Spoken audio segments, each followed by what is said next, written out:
చాలామంది నన్ను అడుగుతున్న విషయం ఏంటంటే, సార్ మాది మేషరాశి. మొన్న ఉగాది నుండి మాకు ఏలినాటి శని స్టార్ట్ అయింది. మేము ఉద్యోగం చేయవచ్చునా? వ్యాపారం మొదలుపెట్టవచ్చునా? వివాహాలు చేసుకోవచ్చునా? అంటే వివాహం చేసుకోవచ్చునా?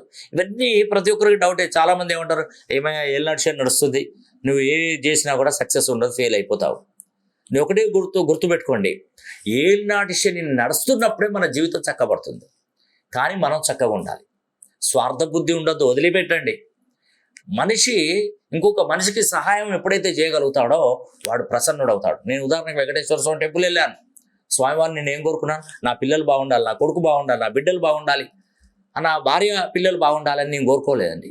నేను కోరుకుంటానంటే, అనేక రకమైనటువంటి సమస్యలతో బాధలతో ఇబ్బంది పడుతున్నటువంటి వారు చక్కగా చల్లగా కనకాలం హ్యాపీగా ఉండాలి, వాళ్ళకి సమస్యలను తీరిపోవాలని కోరుకున్నాను. ఎప్పుడైనా కూడా ఎదుటి వాడి గురించి మనం మేలు కోరుకుంటేనే మనం బాగుపడతాం, ఖచ్చితంగా చెప్తున్నానండి.